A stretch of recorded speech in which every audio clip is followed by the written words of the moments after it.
ने जब समाप्त हुआ तो उधर रंगशाला में धनुष यज्ञ समाप्त हो चुका था और सामाजिक प्रहसन की तैयारी हो रही थी। मगर इन सज्जनों को उससे कोई विशेष दिलचस्पी न थी। केवल मिस्टर मेहता देखने गए और आदि से अंत तक जमे रहे। उन्हें बड़ा मजा आ रहा था। बीच बीच में तालियां बजाते थे, फिर कहो का आग्रह करके अभिनेताओं का प्रोत्साहन भी देते थे। राय साहब ने इस प्रसंग का एक मुकदमेबाज देहाती जमींदार का खाका उड़ाया था। कहने को तो प्रसन्न था मगर करुणा से भरा हुआ। नायक की बात बात में कानून की धाराओं का उल्लेख करना, पत्नी पर केवल इसलिए मुकदमा दायर कर देना कि उसने भोजन तैयार करने में जरा सी देर कर दी, फिर वकीलों के नखरे, देहाती गांवों की चालाकियां और झांसे, पहले गवाही के लिए चटपट तैयार हो जाना मगर इजलास पर तलबी के समय खूब मनावन करना, नाना प्रकार की फरमाइशें करके उल्लू बनाना, ये सभी दृश्य देखकर लोग हंसी के मारे लोटे जाते थे। सबसे सुंदर वह दृश्य था जिसमें वकील गवाहों को उनके बयान रटा रहा था। गवाहों का बार बार बातें करना, वकील पर बिगड़ना, फिर नायक का देहाती बोली में गवाहों को समझना, अंत में इल्जास पर गवाहों का बदल जाना।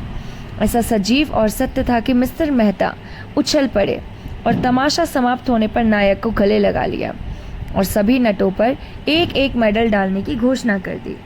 राय साहब के प्रति उनके मन में श्रद्धा का भाव जाग उठा। राय साहब स्टेज के पीछे ड्रामे का संचालन कर रहे थे। मेहता दौड़कर उनके गले लिपट गया और मुग्ध होकर बोला, आपकी दृष्टि इतनी पैनी है, इसका मुझे अनुमान न था। दूसरे दिन जलपान के बाद शिकार का प्रोग्राम था।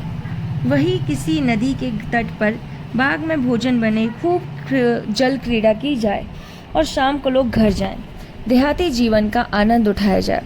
जिन मेहमानों को विशेष काम था वो तो विदा हो गए, लेकिन वे ही लोग बचे रहे जिनकी राय साहब से घनिष्ठता थी। मिसेस खन्ना के सर में दर्द था, ना जा सकी, और संपादक जी इस मंडली में जले हुए थे। उनके विरुद्ध एक लेख माला निकालकर इनकी खबर लेने का विचार मन में मगन थे। सबके सब छटे हुए गुंडे हैं, हराम के पैसे उड़ाते हैं और मूंछों पर ताव देते हैं। दुनिया में क्या हो रहा है इन्हें क्या खबर, इनके पड़ोस में कौन मर रहा है इन्हें क्या परवाह। इन्हें तो अपने भोग विलास से काम है। यह वहता जो फिलोसोफर बना फिरता है उसे यही धुन है कि जीवन को संपूर्ण बनाओ। महीने में 1000 रुपये मार लेते हो, तुम्हें अख्तियार है जीवन को संपूर्ण बनाओ या परिपूर्ण बनाओ। जिसको यह फिक्र दबाए डालती है कि लड़कों का ब्याह कैसे हो, या स्त्री बीमार के लिए वैद्य कैसे आए, या अब की घर का किराया किसके घर से आएगा, वह अपना जीवन कैसे संपूर्ण बनाए। छूटे सांड बने दूसरों के खेतों में मुंह मारते फिरते हो और समझते हो संसार में सब सुखी हैं। तुम्हारी आंखें तब खुलेंगी जब क्रांति होगी और तुमसे कहा जाएगा, बच्चा खेत में चलकर हल जोतो। तब देखें तुम्हारा जीवन कैसे संपूर्ण होता है। और वह जो है मालती, जो 72 घाटों का पानी पी कर भी मिस बनी फिरती है, शादी नहीं करेगी। इससे जीवन बंधन में पड़ जाता है और बंधन में जीवन का पूरा विकास नहीं होता। बस जीवन का पूरा विकास इसी में है कि दुनिया को लूटे जाओ और निर्द्वंद विलास किए जाओ। सारे बंधन तोड़ दो, धर्म और समाज को गोली मारो, जीवन के कर्तव्यों को पास न फटकने दो, बस तुम्हारा जीवन संपूर्ण हो गया। इससे ज़्यादा आसान और क्या होगा। माँ बाप से नहीं पटती, उन्हें धता बताओ, शादी मत करो, यह बंधन है, बच्चे होंगे, ये मोह पाश है, मगर टैक्स क्यों देते हो, कानून भी तो बंधन है, उसे क्यों नहीं तोड़ते, उससे क्यों कन्नी काटते हो। जानते हो ना कि कानून की ज़रा भी अवज्ञा और बेड़ियां पड़ जाएंगी। बस वही बंधन तोड़ो जिसमें अपनी भोग लिप्सा में बाधा नहीं पड़ती। रस्सी को सांप बनाकर पीटो या 30 मार खान बनो। जीते सांप के पास जाओ ही क्यों, वह फुंकार भी मारेगा तो लहरें आने लगेगी। उसे आते देखो तो तुम दुम दबाकर भाग जाओगे। यह संपूर्ण जीवन है। 8 बजे शिकार पार्टी चली। खन्ना ने कभी शिकार ना खेला था, बंदूक की आवाज़ से कांपते थे, लेकिन मिस मालती आती थी, मालती जा रही थी, वह कैसे रुक सकते थे। मिस्टर तनखा को अभी तक इलेक्शन के विषय में बातचीत करने का अवसर न मिला था। शायद वहाँ वे अफसर जाया करते थे। राय साहब अपने इलाके में बहुत दिनों से नहीं गए, वहाँ का रंग ढंग देखना चाहते थे। कभी कभी इलाके में आने जाने से आदमियों में एक संबंध भी हो जाता और रौब भी रहता। कानून और प्यादे भी सचेत रहते हैं। मिर्ज़ा खुर्शीद को जीवन में नए अनुभव प्राप्त करने का शौक था। विशेषकर ऐसे जिनमें कुछ साहस दिखाना पड़े। मिस मालती अकेले कैसे रहती? उन्हें तो रसिकों का जमघट चाहिए। केवल मिस्टर मेहता शिकार के सच्चे उत्साह से जा रहे थे। राय साहब की इच्छा तो थी कि भोजन की सामग्री, रसोइया, कहार, खिदमतगार सब साथ चले, लेकिन मिस्टर मेहता ने उसका विरोध किया। खन्ना ने कहा, आखिर वहाँ भोजन करेंगे या भूखे मरेंगे? मेहता ने जवाब दिया, भोजन क्यों ना करेंगे, लेकिन आज हम लोग खुद अपना सारा काम करेंगे। देखना तो चाहिए कि नौकर के बगैर हम जिंदा रह सकते हैं या नहीं। मिस मालती पकाएंगी और हम लोग खाएंगे। देहातों में हांडिया और पत्तल मिल ही जाते हैं और ईंधन की कोई कमी नहीं। शिकार हम करेंगे ही। मालती ने गिला किया, क्षमा कीजिए, आपने रात मेरी कलाई इतने जोर से पकड़ी कि अभी तक दर्द हो रहा है। काम तो हम लोग करेंगे, आप केवल बताती जाइएगा। मिर्ज़ा खुर्शीद बोले, अजी आप लोग तमाशा देखते रहिएगा, मैं सारा इंतज़ाम कर दूंगा। बात ही कौन सी है, जंगल में हांडी और बर्तन ढूंढना हिमाकत है। हिरन का शिकार कीजिए, भूनिए, खाइए, वही दरख्वास्त में, साए में खर्राटे लीजिए। यही प्रस्ताव स्वीकृत हुआ। 2 मोटरें चली। एक मिस मालती ड्राइव कर रही थी, दूसरी खुद राय साहब। कोई 20-25 मील पर पहाड़ी प्रांत शुरू हो गया। दूसरी तरफ ऊंची पर्वतमाला दौड़ी चली आ रही थी। सड़क भी पेंचदार होती जा रही थी। कुछ दूर की चढ़ाई के बाद एकाएक ढाल आ गया और मोटर नीचे की ओर चली। दूर से नदी का पाट नजर आया। किसी रोगी की भांति दुर्बल, निस्पंद कगार पर एक घने वटवृक्ष की छाह में कारें रोक दी गई और लोग उतरे। यह सलाह हुई कि 2-2 की टोली बने और शिकार खेलकर 12 बजे तक यहाँ आ जाए। मिस मालती मेहता के घर चलने को तैयार हो गई। खन्ना मन में ऐंठ कर रह गया। जिस विचार से आए थे उसमें जैसे पंचर हो गया। अगर जानते मालती दगा देगी तो घर लौट जाते, लेकिन राय साहब का साथ उतना रोचक न होते हुए भी बुरा ना था। उनसे बहुत ही मुआयने में बातें करनी थी। खुर्शीद और तनख्वाह बच रहे थे। उनकी टोली बन बनाई थी। 3 टोलियों में एक एक तरफ चल दी। कुछ दूर तक पथरीली पगडंडी पर मेहता के साथ चलने के बाद मालती ने कहा, तुम तो चले ही जाते हो, ज़रा दम ले लेने दो। मेहता मुस्कुराए, अभी तो हम 1 मील भी नहीं आए, अभी से थक गई। थकी नहीं, लेकिन क्यों ना ज़रा दम ले लें। जब तक कोई शिकार हाथ ना आ जाए हमें आराम करने का अधिकार नहीं। मैं शिकार खेलने ना आई थी। मेहता ने अनजान बरकन कहा, अच्छा यह मैं ना जानता था, फिर क्या करने आई थी? अब तुमसे क्या बताऊं। हिरणों का एक झुंड चरता हुआ नजर आया। दोनों एक चट्टान की आड़ में छिप गए और निशाना बांधकर गोली चलाई। निशाना खाली गया। झुंड भाग निकला। मालती ने पूछा, अब? कुछ नहीं, चलो फिर कोई शिकार मिलेगा। दोनों कुछ देर चुपचाप चलते रहे। फिर मालती ने ज़रा रुककर कहा, गर्मी के मारे बुरा हाल हो रहा है, आओ इस वृक्ष के नीचे बैठ जाए। अभी नहीं, तुम बैठना चाहती हो तो बैठो। मैं तो नहीं बैठता। बड़े निर्दयी हो तुम, सच कहती हूँ। जब तक कोई शिकार न मिल जाए मैं नहीं बैठ सकता। तब तो तुम मुझे मार ही डालोगे। अच्छा बताओ, रात तुमने मुझे इतना क्यों सताया? मुझे तुम्हारे ऊपर बड़ा क्रोध आ रहा था। याद है तुमने मुझसे क्या कहा था? तुम हमारे साथ चलेगा दिलदार? मैं ना जानती थी तुम इतने शरीफ हो। सच कहना, उस वक्त मुझे अपने साथ ले जाते। मेहता ने कोई जवाब ना दिया, मानो सुना ही नहीं। दोनों कुछ दूर चलते रहे। एक तो जेठ की धूप, दूसरा पथरीला रास्ता। मालती थक कर बैठ गई। मेहता खड़े खड़े बोले, अच्छी बात है, तुम आराम कर लो, मैं यहीं आ जाऊंगा। मुझे अकेले छोड़कर चले जाओगे? मैं जानता हूँ तुम अपनी रक्षा कर सकती हो। अच्छा, कैसे जानते हो? नए युग की देवियों की यही सिफत है। वह मर्द का आश्रय नहीं चाहती, उसे कंधा मिलाकर चलना चाहती है। मालती ने झेपते हुए कहा, तुम कोरे फिलोसोफर हो मेहता, सच। सामने वृक्ष पर एक मोर बैठा हुआ था। मेहता ने निशाना साधा और बंदूक चलाई। मोर उड़ गया। मालती प्रसन्न होकर बोली, बहुत अच्छा हुआ, मेरा शाप पड़ा। मेहता ने बंदूक कंधे पर रखकर कहा, तुमने मुझे नहीं अपने आप को श्राप दिया है। शिकार मिल जाता तो मैं तुम्हें 10 मिनट की मोहलत देता। अब तो तुमको फौरन चलना पड़ेगा। मालती उठकर मेहता का हाथ पकड़ती हुई बोली, फिलोसोफरों के साथ हृदय नहीं होता। तुमने अच्छा किया विवाह नहीं किया, उस गरीब को ही मार डालते। मगर मैं यूं ना छोड़ूंगी, तुम मुझे छोड़कर नहीं जा सकते। मेहता ने एक झटके से हाथ छुड़ा लिया और आगे बढ़े। मालती सजल नेत्र होकर बोली, मैं कहती हूँ मत जाओ, नहीं मैं इस चट्टान पर सर पटक दूंगी। मेहता ने तेजी से कदम बढ़ाए। मालती उन्हें देखती रही। वे जब 20 कदम निकल गए तो झंझला उठी और उनके पीछे दौड़ी। अकेले विश्राम करने में कोई आनंद न था। समीप आकर बोली, मैं तुम्हें इतना पशु न समझती थी। मैं जो हिरन मारूंगा उसकी खाल तुम्हें भेंट करूंगा। खाल जाए भाड़ में, मैं अब तुमसे बात नहीं करूंगी। कहीं हम लोगों का हाथ कुछ ना लगे। दूसरों ने अच्छे शिकार मारे हैं, मुझे बड़ी झेप होगी। एक चौड़ा नाला मुंह फैलाए बीच में खड़ा था। बीच में चट्टानें उसके दांतों से लगती थी। धार में इतना वेग था कि लहरें उछली पड़ती थी। सूर्य मध्याह्न पर पहुंच गया था। उसकी प्यासी किरणें जल क्रीड़ा में बह रही थी। मालती ने प्रसन्न होकर कहा, अब तो लौटना पड़ा। क्यों? उस पार चलेंगे, यहीं तो शिकार मिलेगा। धारा में कितना वेग है, मैं तो बह जाऊंगी।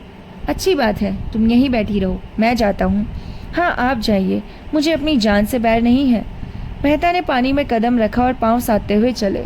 जैसे जैसे आगे जाते थे पानी गहरा होता जाता था, यहाँ तक कि छाती तक आ गया। मालती उधीर हो उठी। शंका में मन चंचल हो उठा। ऐसी विकलता से उसे कभी ना होती थी। ऊंचे स्वर में बोली, पानी गहरा है, ठहर जाओ, मैं भी आती हूँ। नहीं नहीं, तुम फिसल जाओगी, धार तेज है। कोई हर्ज नहीं है, मैं आ रही हूँ, आगे ना बढ़ना, खबरदार। मालती साड़ी ऊपर चढ़ाकर नाले पर बैठी, मगर 10 हाथ आते आते उसकी कमर तक पानी आ गया। मेहता घबराए, दोनों हाथ से उसे लौट जाने को कहा और बोले, तुम यहाँ मत आओ मालती, यहाँ तुम्हारी गर्दन तक पानी है। मालती ने एक कदम और आगे बढ़ाकर कहा, होने दो, तुम्हारी यही इच्छा है, मैं मर जाऊं तो तुम्हारे पास ही मरूंगी। मालती पेट तक पानी में थी। धार इतनी तेज था कि मालूम होता था कि कदम उखड़ जाएगा। मेहता लौट पड़े और मालती को एक हाथ से पकड़ लिया। मालती ने नशीली आंखों में रोष भरकर कहा, मैंने तुम्हारे जैसा बेदर्द आदमी कभी नहीं देखा, बिल्कुल पत्थर जैसे हो। खैर, आज सता लो, जितना सताते बने, मैं भी कभी समझूंगी। मालती के पांव उखड़ते हुए मालूम हुए। वह बंदूक संभालती हुई उनसे चिमट गई। मेहता ने आश्वासन देकर कहा, तुम यहाँ खड़ी नहीं रह सकती, मैं तुम्हें अपने कंधे पर बिठाए लेता हूँ। मालती ने भ्रुकुटी टेढ़ी करते हुए कहा, तो उस पार जाना क्या इतना ज़रूरी है? मेहता ने कुछ उत्तर न दिया। बंदूक कनपटी के कंधे पर दबा ली और मालती के दोनों हाथों से उठाकर कंधे पर बिठा लिया। मालती अपनी पुलक को छिपाती हुई अगर कोई देख ले, भद्दा तो लगता है। 2 पग के बाद उसने करुण स्वर में कहा, अच्छा बताओ, मैं यही पानी में डूब जाऊं तो तुम्हें रंज हो या ना हो? मैं तो समझती हूँ तुम्हें बिल्कुल रंज ना होगा। मेहता ने आहत स्वर में कहा, तुम समझती हो मैं आदमी नहीं हूँ? मैं तो यही समझती हूँ, क्यों छिपाऊं? सच कहती हो मालती, तुम क्या समझते हो? मैं कभी बतलाऊंगा। पानी मेहता की गर्दन तक आ गया, कहीं अगला कदम उठाते ही सर तक ना आ जाए। पानी मेहता की गर्दन तक आ गया, कहीं अगला कदम उठाते ही सर तक ना आ जाए। मालती का हृदय धक धक करने लगा। बोली, मेहता, ईश्वर के लिए अब आगे मत जाओ, नहीं मैं पानी में कूद पड़ूंगी। उस संकट में मालती को ईश्वर याद आया, जिसका वह मजाक उड़ाया करती थी। जानती थी ईश्वर कहीं बैठा नहीं है जो आकर उसे उबार लेगा, लेकिन मन को जिस अवलंबन और शक्ति की जरूरत थी वह और कहाँ मिल सकती थी। पानी कम होने लगा। मालती ने प्रसन्न होकर कहा, अब तुम मुझे उतार दो। नहीं नहीं, चुपचाप बैठी रहो, कहीं आगे कोई गड़ा मिल जाए। तुम समझते हो यह कितनी स्वार्थिनी है? कोई इसकी मजदूरी दे देना। मालती के मन में गुदगुदी हो गई। क्या मजदूरी लोगे? यही कि जब तुम्हें जीवन में कोई ऐसा ही अवसर आए तो मुझे बुला लेना। किनारे आ गए। मालती ने रेत पर अपनी साड़ी का पानी निचोड़ा, जूते का पानी निकाला, मुंह हाथ धोया, पर ये शब्द अपने रहस्यमय आश्चर्य के साथ उसके सामने नाचते रहे। उसने इस अनुभव का आनंद उठाते हुए कहा, यह दिन याद रहेगा। मेहता ने पूछा, तुम बहुत डर रही थी? पहले तो डरी, लेकिन फिर मुझे विश्वास हो गया कि तुम हम दोनों की रक्षा कर सकते हो। मेहता ने गर्व से मालती को देखा। उसके मुख पर परिश्रम की लाली के साथ तेज था। मुझे सुनकर कितना आनंद आ रहा है। तुम ये क्या समझ सकोगी मालती? तुमने समझाया कब? उल्टे और जंगलों में घसीटते फिरते हो, और अभी तो लौटती बार यही नाला पार करना पड़ेगा। तुमने कैसी आफत में जान डाल दी। तुम्हारे साथ रहना पड़े तो एक दिन न पटे। मेहता मुस्कुराया। इन शब्दों का संकेत खूब समझ रहे थे। तुम मुझे इतना दुष्ट समझती हो, और जो मैं कहूँ तुमसे प्रेम करता हूँ, मुझसे विवाह करोगी? ऐसे काट कटोर से कौन विवाह करेगा? रातों रात दिन चलाकर मार डालोगे और मधुर नेत्रों से देखना, मानो कह रही हो इसका आशय तुम खूब समझते हो, इतने बुद्धू नहीं हो। मेहता ने जैसे सचेत होकर कहा, तुम सच कहती हो मालती, मैं किसी रमणी को प्रसन्न नहीं रख सकता। मुझसे कोई स्त्री प्रेम का स्वांग नहीं कर सकती। मैं इसके अंतरस्थल तक पहुंच जाऊंगा, फिर मुझे उसमें अरुचि हो जाएगी। मालती काँप उठी। इन शब्दों में कितना सत्य था। उसने पूछा, बताओ तुम कैसे प्रेम से संतुष्ट होंगे? बस यही कि जो मन में हो वही मुख पर हो। मेरे लिए रंग रूप और हाव भाव नाजो अंदाज का मूल्य इतना ही है जितना होना चाहिए। मैं वह भोजन चाहता हूँ जिसमें आत्मा की तृप्ति हो। उत्तेजक और शोषक पदार्थों की मुझे ज़रूरत नहीं। मालती ने ओठ सिकोड़कर ऊपर सांस खींचते हुए कहा, तुमसे कोई पेश ना आएगा, एक ही घाघ हो। अच्छा बताओ, मेरे विषय में तुम्हारा क्या ख्याल है?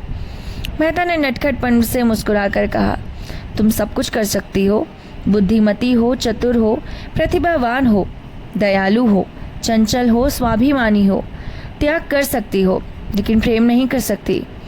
मालती ने पैनी दृष्टि से ताक कर कहा, झूठे हो तुम, बिल्कुल झूठे। मुझे तुम्हारा ये दाव निस्सार मालूम होता है। तुम नारी हृदय तक पहुंच जाते हो। दोनों नाले के किनारे चले जा रहे थे। 12 बज चुके थे, पर अब मालती को विश्वास न था, न ही विश्राम की इच्छा थी, न लौटने की। आज के संभाषण में उसे एक ऐसा आनंद आ रहा था जो उसके लिए बिल्कुल नया था। उसने कितने ही विद्वानों और नेताओं को एक मुस्कान में, एक चितवन में, एक रसीले वाक्य में उल्लू बनाकर छोड़ा था। ऐसी बालू की दीवार पर वह जीवन का आधार नहीं रख सकती थी।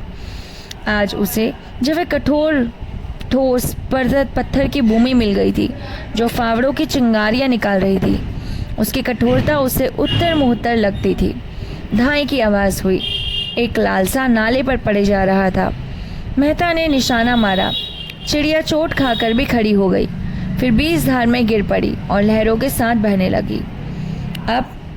अभी जाकर लेकर आता हूँ। जाती कहाँ है? यह कहने के साथ वह रेत में दौड़े और बंदूक किनारे पर रख गड़ाप से पानी में कूद पड़े। बहाव की ओर तैरने लगे, मगर आध मील तक पूरा जोर लगने पर भी चिड़िया ना पा सके। चिड़िया मर कैसे भी जा रही थी, उड़ी जा रही थी। सहसा उन्होंने देखा एक युवती किनारे की एक झोपड़ी से निकली। चिड़िया के बहते देखकर साड़ी के जांघों तक चढ़ाया और पानी में घुस पड़ी। एक क्षण में उसने चिड़िया पकड़ ली और मेहता को दिखाती हुई बोली, पानी से निकल जाओ बाबूजी, तुम्हारी चिड़िया यह है। मेहता युवती की चपलता और साहस देखकर मुक्त हो गया। तुरंत किनारे से हाथ हटाया और 2 मिनट में युवती के पास चला गया। युवती का रंग था तो काला, पर वह भी गहरा कपड़ा, बहुत ही मैले और फूहड़ आभूषण के नाम पर केवल हाथों में 2-2 मोटी चूड़ियाँ, सर पर बाल उलझे अलग अलग।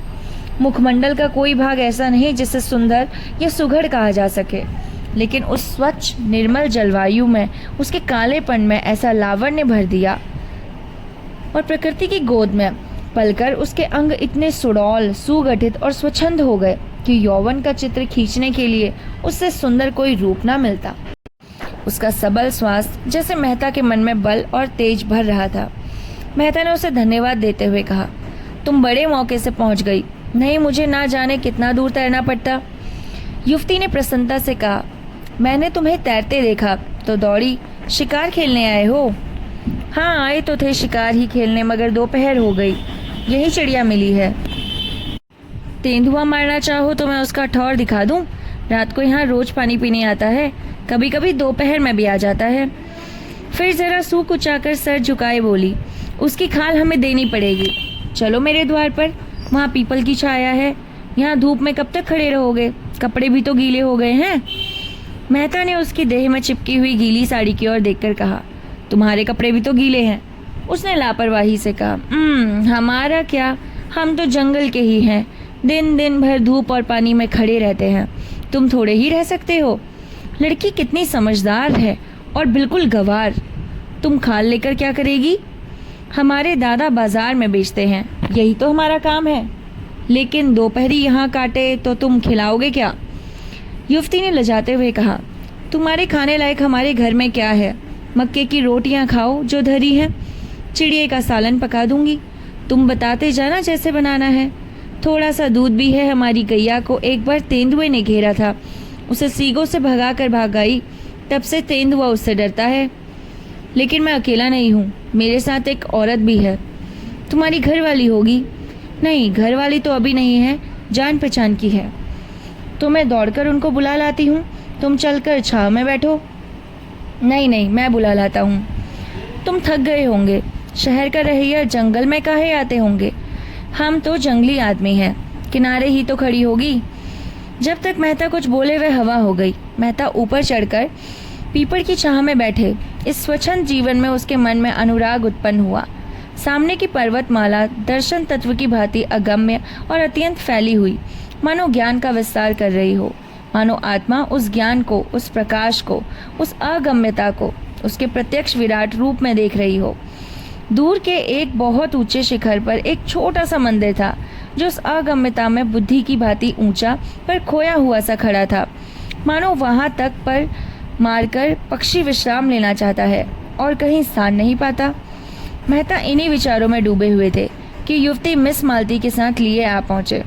एक वन पुष्प की भांति धूप में खिली हुई, दूसरी गमले के भांति फूल की भांति धूप में मुरझाई और निर्जीव। मालती ने बेदली के साथ कहा, पीपल की छां बहुत अच्छी लग रही है क्या? और यहाँ भूख के मारे प्राण निकले जा रहे हैं। युवती 2 बड़े बड़े मटके उठा लाई और बोली, तुम जब तक यहीं बैठे हो मैं अभी दौड़कर पानी लाती हूँ, फिर चूल्हा जला दूंगी और मेरे हाथ का खाओ तो मैं एक क्षण की बोटियाँ सेक दूंगी। नहीं, आप सेक लेना। हाँ, गेहूं का आटा मेरे घर नहीं है, यहाँ कहीं कोई दुकान भी नहीं है कि ला दूं। मालती को मेहता पर क्रोध आ रहा था। बोली, तुम यहाँ आकर क्यों पड़े हुए हो? मेहता ने चिढ़ाते हुए कहा, एक दिन जरा इस जीवन का आनंद भी तो उठाओ। देखो मक्के की रोटियों में कितना स्वाद है। मुझे मक्के की रोटियां खाई ही ना जाएंगी और किसी तरह निगल भी जाऊं तो हजम ना होंगी।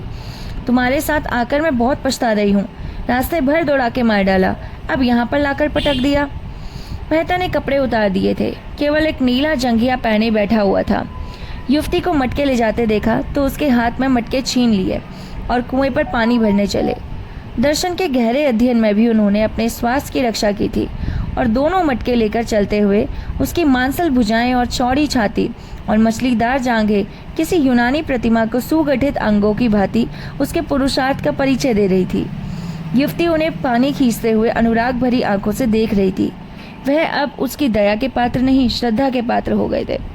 कुआं बहुत गहरा था, कोई 60 हाथ मटके भारी थे और मेहता कसरत का अभ्यास करते रहने पर भी एक मटका खींचते खींचते शिथिल हो गए। युवती ने दौड़कर उसके हाथ से रस्सी छीन ली और बोली, तुमसे ना खींचेगा, तुम जाकर खाट पर बैठो, मैं खींचे लेती हूँ। मेहता अपने पुरुषत्व का यह अपमान सह न सका। रस्सी उसके हाथ से फिर ले ली और जोर मारकर एक क्षण में दूसरा मटका भी खींच लिया। दोनों हाथों में दोनों मटके लिए आकर झोपड़ी के द्वार पर खड़े हो गए। युवती ने चटपट आग जलाई, लालसर के पंख झुलस डाले, छुरे से उसकी बोटियां बनाई और चूल्हे में आग जलाकर मांस चढ़ा दिया और चूल्हे के दूसरे एले पर कढ़ाई में दूध उबालने लगी। और मालती भवें भटकाए खाट पर खिन्न भिन्न पड़ी रही। इस तरह का दृश्य देख रही थी मानो उसके ऑपरेशन की तैयारी हो रही हो। मेहता झोपड़ी के द्वार पर खड़े होकर युवती के गृह कौशल से अनुरुक्त हो रहा था। मुझे भी तो काम बताओ, मैं क्या करूं? युवती ने मीठी झिड़की के साथ कहा, तुम्हें कुछ नहीं करना, जाकर बाई के पास बैठो, बेचारी बहुत भूखी है। दूध गर्म हुआ जाता है, उसे पिला देना। उसने एक घड़े से आटा निकाला और गूंथने लगी। मेहता उसके अंगों का विलास देखते रहे। युवती भी रह रहकर उसे कनखियों से देखकर अपना काम करने लगती। मालती ने पुकारा, तुम वहाँ के खड़े हो? मेरे सर में जोर का दर्द हो रहा है, आधा सर ऐसे फटा पड़ता है जैसे गिर जाएगा। मेहता ने आकर कहा, मालूम होता है धूप लग गई। मैं क्या जानती थी तुम मुझे मार डालने के लिए यहाँ ला रहे हो? तुम्हारे साथ कोई दवा भी तो नहीं है क्या? मैं किसी मरीज को देखने आ रही थी जो दवा लेकर चलती। मेरा एक दवाओं का बक्सा है, वह सैमरी में है। उफ, मेरा सर फटा जा रहा है। मेहता ने उसके सर की ओर जमीन पर बैठकर धीरे धीरे उसका सर सहलाना शुरू किया। मालती ने आंखें बंद कर ली। युवती हाथों में आटा भर के सिर के बाल बिखेरे, आंखें धुएं से लाल और सजल, सारी देह पसीने में तर, जिससे उसका उभरा हुआ वक्ष साफ दिख रहा था, आकर खड़ी हुई और मालती को आंखें बंद किए देखकर बोली, भाई को क्या हो गया? मेहता बोले, सर में बड़ा दर्द है। पूरे सर में कि आधे सर में? आधे में बतलाती है। दाई ओर है बाई ओर? बाई ओर। मैं अभी दौड़ के एक दवा लाती हूँ, घिसकर लगाते ही अच्छा हो जाएगा। तुम इस धूप में कहाँ जाओगी? युवती ने सुना ही नहीं, वेग से एक और जाकर पहाड़ियों में छिप गई। कोई आधा घंटे बाद मेहता ने उसे ऊंची पहाड़ी पर चढ़ते देखा। दूर से बिल्कुल गुड़िया जैसी लग रही थी। मन में सोचा, इस जंगली छोकरी में सेवा का भाव कितना ज्यादा अच्छा है, कितना व्यवहारिक ज्ञान है। लू और धूप में आसमान पर चढ़ी जा रही थी। मालती ने आंखें खोलकर देखा। कहाँ गई वो कलूटी? गजब की काली है, जैसे आबनूस का कुंदा हो। इसे भेज दो, राय साहब से कह आए कार यहाँ भेज दे। इस तपिश में मेरा दम निकला जाएगा। कोई दवा लेने गई है, कहती है उससे आधा सर आधी सीसी का दर्द पूरा जल्दी आराम हो जाता है। इनकी दवाएं इन्हीं को फायदा करती हैं, मुझे न करेंगी। तुम तो इस छोकरी पर लट्टू हो गए हो। कितने छिछोरे हो, जैसी रूह वैसी फरिश्ते। मेहता ने को कटु सत्य कहने में संकोच न होता। कुछ बातें तो उसमें ऐसी है, अगर तुम में होती तो सचमुच देवी हो जाती। उसकी खूबियां उसे मुबारक। मुझे देवी बनने की इच्छा नहीं है। तुम्हारी इच्छा हो तो मैं जाकर लाऊं, यद्यपि कार यहाँ आ भी सकेगी, मैं नहीं कह सकता। उस कलूटी को क्यों नहीं भेज देते? वह तो दवा लेने गई है, फिर भोजन पकाएगी। तो आज आप उसके मेहमान हैं, शायद रात को भी यहीं रहने का विचार होगा। रात को शिकार भी तो अच्छे मिलते हैं। मेहता ने इस आक्षेप से चिढ़कर कहा, इस युवती के प्रति मेरे मन में जो प्रेम और श्रद्धा है वह ऐसी है कि अगर मैं उसकी ओर वासना से देखूं तो आंखें फूट जाएं। मैं अपने किसी घनिष्ठ मित्र के लिए भी इस धूप में लू में उस ऊंची पहाड़ी पर ना जाता, और हम केवल घड़ी भर के मेहमान हैं, यह वह जानती है। वह किसी गरीब औरत के लिए भी इतनी ही तत्परता में दौड़ कर जाएगी। मैं विश्व बंधुत्व और विश्व प्रेम पर केवल लेख लिख सकता हूँ, केवल भाषण दे सकता हूँ। वह उस प्रेम और त्याग का व्यवहार करती है। कहने से करना कठिन है, तुम जानती ही हो। मालती ने उपहास भास से कहा, बस बस, वह देवी है, मैं मान गई। उसके वक्ष में उभार है, नितंबों में भारीपन है। देवी होने के लिए और क्या चाहिए? मेहता तिलमिला उठे, तुरंत उठे, कपड़े पहने जो सूख गए थे, बंदूक उठाई और चलने को तैयार हुए। मालती ने फुंकार मारी, तुम नहीं जा सकते मुझे अकेला छोड़कर। तब कौन जाएगा? वही तुम्हारी देवी। मेहता हदबुद से खड़े हो उठे। नारी पुरुष पर कितनी आसानी से विजय पा सकती है, इसका आज उन्हें जीवन में पहला अनुभव हुआ। वह दौड़ी हाफती चली आ रही थी। वह कलूटी युवती हाथ में एक झाड़ लिए समीप जाकर मेहता को कहीं जाने को तैयार देखकर बोली, मैं वह जड़ी खोज लाई, अभी घिसकर लगाती हूँ। लेकिन तुम कहाँ जा रहे हो? मांस तो पक गया होगा, मैं रोटियां सेक देती हूँ, 2-1 खा लेना। बाई दूध पी लेगी, ठंडा हो जाए तो चल जाना। उसने निसंकोच भाव से मेहता के अचकन की बटन खोल दी। मेहता अपने को बहुत रोके हुए थे, जी होता था इस गवारिन के चरणों को चूम ले। मालती ने कहा, अपनी दवाई रहने दो। नदी के किनारे बरगद के नीचे हमारी मोटर कार खड़ी है, वहाँ और लोग होंगे, उनसे कहना कहा यहाँ लाएं। दौड़ी हुई जा। युवती ने दीन नेत्रों से मेहता को देखा। इतनी मेहनत से बूटी लाई, उसका यह अनादर। इस गवारन की दवा उन्हें नहीं जची तो ना सही, उसका मन रखने के लिए जरा सी लगवा ही लेती तो क्या होता। उसने बूटी जमीन पर रखकर पूछा, तब तक तो चूल्हा ठंडा हो जाएगा बाई जी, कहो तो रोटियां सेक कर रख दूं। बाबूजी खाना खा ले, तुम दूध पी लो और दोनों जने आराम कर ले। तब तक मैं मोटर वाले को बुला लाऊंगी। वह झोपड़ी में गई, बुझी हुई आग फिर से जलाई। देखा तो मांस उबल गया, कुछ जल भी गया। जल्दी जल्दी रोटियां सेकी, दूध गर्म था, उसे ठंडा किया, एक कटोरे में मालती के पास लाई। मालती ने कटोरे के भद्देपन पर मुंह बनाया, लेकिन दूध त्याग न सकी। मेहता झोपड़ी के द्वार पर बैठकर एक थाली में मांस और रोटियां खाने लगा। युवती खड़ी पंखा झल रही थी। मालती ने युवती से कहा, उसे खाने दो, कहीं भागे नहीं चाहते, तू जाकर गाड़ी ला। युवती ने मालती की ओर एक बार सवाल की आंखों से देखा। यह क्या चाहती है, इसका आशय क्या है? उसे मालती के चेहरे पर रोगियों की सी नम्रता और कृतज्ञता और याचना ना दिखी। उसकी जगह अभिमान और प्रमाद की झलक थी। गवारिन मनोभाव से पहचानने में चतुर थी। बोली, मैं किसी की लौंडी नहीं हूँ बाई जी, तुम बड़ी हो, अपने घर की बड़ी हो, मैं तुमसे कुछ मांगने तो नहीं जाती, मैं गाड़ी लेने ना जाऊंगी। मालती ने डांटा, अच्छा तूने गुस्ताखी पर कमर बांधी, बता तू किसके इलाके में रहती है? यह राय साहब का इलाका है, तो तुझे उन्हीं राय साहब के हाथों हंटरों से पिटवाऊंगी। मुझे पिटवाने से तुम्हें सुख मिले तो पिटवा लेना भाई जी, कोई रानी महारानी थोड़ी हूँ कि लश्कर भेजनी पड़ेगी। मेहता ने 2-4 कौर निगले थे कि मालती की ये बातें सुनी। कौर कंठ में अटक गया, जल्दी से हाथ धोया और बोला, वह नहीं जाएगी, मैं जा रहा हूँ। मालती भी खड़ी हो गई। उसे जाना पड़ेगा। मेहता ने अंग्रेजी में कहा, उसका अपमान करके तुम अपना अपमान बढ़ा नहीं रही हो। मालती ने फटकार बताई, ऐसी ही लौंडियां मर्दों को पसंद आती हैं, जिनमें कुछ गुण हो या ना हो, उनकी टहल दौड़ दौड़ कर मन प्रसन्न किसे करे, अपना भाग्य सराहे। और कुछ पुरुष ने मुझसे यह काम करने को तो कहा। यह देवियां हैं, शक्तियां हैं, विभूतियां हैं, मैं समझती हूँ। मैं पुरुषत्व तुमसे कम नहीं, लेकिन अंदर से संस्कारों से भी तुम वही बरबर हो। मेहता मनोविज्ञान के पंडित थे, मालती के मनोरहस्यों को समझ रहे थे। ईर्ष्या का ऐसा अनोखा उदाहरण उन्हें कभी ना मिला था।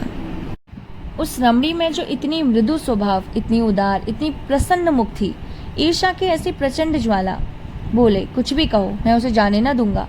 उसकी सेवाओं और कृपाओं का यह पुरस्कार देकर मैं अपनी नजरों में नीच नहीं बन सकता।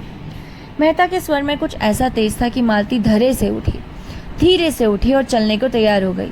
उसने जलकर कहा, अच्छा तो मैं ही जाती हूँ, तुम उसके चरणों की पूजा करके पीछे आना। मालती 2-3 कदम चली कि मेहता ने युवती से कहा, अब मुझे आज्ञा दो बहन, यह रहा तुम्हारा नेह, तुम्हारी निस्वार्थ सेवा हमेशा याद रहेगी। युवती ने दोनों हाथों से सजल नेत्र होकर उन्हें प्रणाम किया और झोपड़ी के अंदर चले गई। दूसरी टोली राय साहब और खन्ना की थी। राय साहब तो उसी रेशमी कुर्ते और रेशमी चादर में थे, मगर खन्ना ने शिकारी सूट डाला हुआ था, जो शायद आज के लिए ही बनवाया था, क्योंकि खन्ना को आसमानियों की शिकार से इतनी फुर्सत कहाँ थी कि जानवरों का शिकार करते। खन्ना ठिगने एक हैरे रूपवान आदमी थे, गेहुआ रंग, बड़ी बड़ी आंखें, मुंह पर चेचक के दाग, बातचीत में बड़े कुशल। कुछ दूर चलने के बाद खन्ना ने मिस्टर मेहता का जिक्र छेड़ दिया, जो कल से ही उनके मस्तिष्क में राहु की बाती समाये हुए थे। बोले, यह मेहता भी कुछ अजीब आदमी है, मुझे तो कुछ बना हुआ मालूम होता है। राय साहब मेहता की इज्जत करते थे, उन्होंने सच्चा और निष्कपट आदमी समझते थे, पर खन्ना से लेन देन का व्यवहार था। कुछ स्वभाव से शांति प्रिय भी थे, विरोध ना कर सके। बोले, मैं तो उन्हें केवल मनोरंजन की वस्तु समझता हूँ, कभी उनसे बहस नहीं करता, और करना भी चाहूँ तो इतनी विद्या कहाँ से लाऊं, जिसने जीवन के क्षेत्रों में कभी कदम ही नहीं रखा। मैं अगर जीवन के विषय में कोई नया सिद्धांत लाता है तो मुझे उस पर हंसी आती है। मजे से 1000 महावर फटकारते हैं, ना जोरू ना जाता, ना कोई चिंता ना बाधा। वह दर्शन ना बघारे तो कौन बघारे।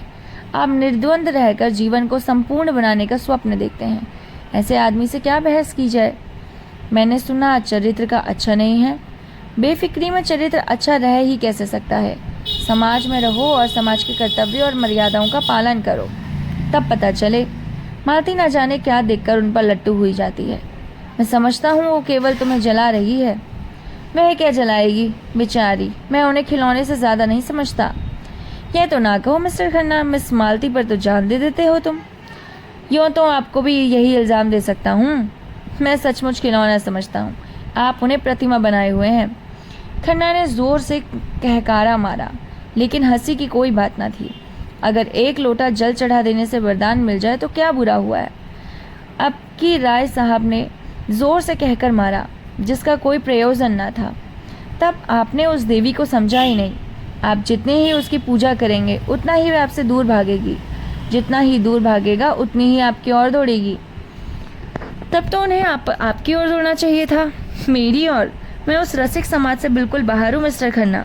सच कहता हूँ, मुझ में जितनी बुद्धि, जितना बल है, वह इस इलाके में प्रबंध में ही खर्च हो जाता है। घर के जितने प्राणी हैं, सभी अपनी अपनी धुन में मस्त, कोई उपासना में, कोई विषय वासना में, कोऊ काहू में मगन। और इन सब अजगरों से भक्ष्य मेरा काम है, कर्तव्य। मुझे मेरे से ताल्लुकदार भाई विलोक करते रहते हैं, यह सब मैं जानता हूँ, मगर वह लोग घर फूंक कर तमाशा देखते हैं। कर्ज का बोझ सर पर लदा जा रहा है, रोज डिग्रियाँ रो रही है, जिसे लेते हैं उसे देना नहीं जानते, चारों तरफ बदनाम। मैं तो ऐसी जिंदगी से मर जाने अच्छा समझता हूँ।